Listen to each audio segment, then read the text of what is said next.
Israel और UAE ने एक समझौते पर हस्ताक्षर किए हैं जो मध्य एशिया की पूरी राजनीति पर व्यापक प्रभाव डालेगा। यूएई ने इजराइल के साथ अपने रिश्तों को सामान्य करने का निर्णय लिया है, जो बताता है कि मध्य एशिया के कई ऐसे देश हैं जो अपनी वर्षों पुरानी यहूदी विरोधी नीति से हटकर वास्तविकता को स्वीकार कर रहे हैं। वास्तविकता ये है कि इजराइल एक मजबूत ताकत है जिसे अब कभी मिटाया नहीं जा सकता। ऐसे में इजराइल के साथ सहयोग करना क्षेत्र की शांति और समृद्धि के लिए बेहद आवश्यक है। इजराइल एक सत्य है और इसे मुस्लिम जगत को स्वीकारना ही होगा। इसी बात को समझते हुए यूएई के मंत्री ने बयान दिया कि इस यथार्थ को स्वीकार करना बहुत जरूरी है। आज मुस्लिम जगत के ना चाहते हुए भी इजराइल अपने कब्जे वाले वेस्ट बैंक के इलाकों को अपने देश में मिला रहा है और अरब देश कुछ नहीं कर पा रहे हैं, क्योंकि वे जानते हैं कि आज का इजराइल 1948 वाले इजराइल से भी अधिक मजबूत है। यूएई के साथ समझौते के बाद इजराइल ने अपने इस कार्य को अभी स्थगित कर दिया है। ये यूएई की सफलता है। इसी कारण यूएई के मंत्री ने इसे अमीरात द्वारा अग्रेषित एक यथार्थवादी दृष्टिकोण कहा है। देखा जाए तो आज विश्व की प्रमुख मुस्लिम ताकतें दो भागों में बटी हुई है। एक वो जो जानती है कि इस्लामी मान्यताएं ही राजनीति को नहीं चलाती और वास्तविकता में जीती है। दूसरे वे जो आज भी इतिहास और इस्लामी मान्यताओं के अनुरूप चलना चाहते हैं और भ्रम का शिकार है। इसका सबसे अच्छा उदाहरण पाकिस्तान है, जो आज भी 370 के मुद्दे पर मुस्लिम जगत से आस लगाए हुए है, जबकि सऊदी अरब जैसे प्रमुख देश ने ही उसे सहयोग नहीं दिया है।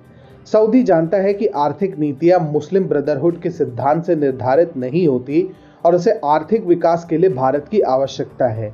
इसका दूसरा उदाहरण है तुर्की के राष्ट्रपति एर्दोगन, जो खुद को खलीफा की तरह स्थापित करना चाहते हैं, जबकि सच्चाई इससे कोसों दूर है और प्रमुख मुस्लिम शक्तियां ही इसे स्वीकार नहीं करती।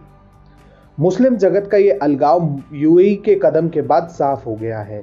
मिस्र के राष्ट्रपति ने कहा कि फिलिस्तीनी भूमि पर इजरायली विनाश को रोकने और क्षेत्र में शांति स्थापित करने वाले अमीरात, अमेरिका और इजराइल के इस संयुक्त बयान का स्वागत करता हूं। इसी तरह के सकारात्मक बयान जॉर्डन, बहरीन और ओमान ने भी जारी किए हैं। वहीं ईरान और तुर्की ने इसकी आलोचना की है। ईरान ने इसे फिलिस्तीन के साथ धोखा करार दिया है, जिसे मुस्लिम जगत कभी माफ नहीं करेगा। तुर्की ने भी ईरान के समान ही रुख दिखाया है। वास्तव में मुस्लिम जगत में नीतियों के निर्धारण को लेकर जो वैचारिक टकराव आया है, उसके कारण अब मध्य एशिया की राजनीति में दो धड़े साफ बनते दिखाई दे रहे हैं। एक धड़ा है तुर्की समर्थक देशों का, जिसमें उसके साथ ईरान और पाकिस्तान है, जबकि दूसरा धड़ा है सऊदी अरब, इजराइल, यूएई, ओमान, बहरीन और जॉर्डन जैसे देशों का। इस बंटवारे का फायदा उठाने के लिए चीन ने तुर्की ईरान गुट को समर्थन दिया है। चीन अमेरिका के हटने से पैदा हुई रिक्तता का लाभ लेना चाहता है। यही रणनीति एर्दोगन की भी है कि अमेरिका के हटने के बाद जो नया शक्ति संतुलन बने, उसमें वह मुस्लिम जगत का नेता बन जाए। तुर्की के राष्ट्रपति एर्दोगन किसी भी तरह सऊदी के प्रिंस को हटाकर खुद को स्थापित करना चाहते हैं। वही ईरान का उद्देश्य ये है कि अधिक से अधिक समर्थन और सहानुभूति जुटाया जाए। इसका सबसे अच्छा तरीका मुस्लिमों से जुड़े भावनात्मक मुद्दों को उठाना है।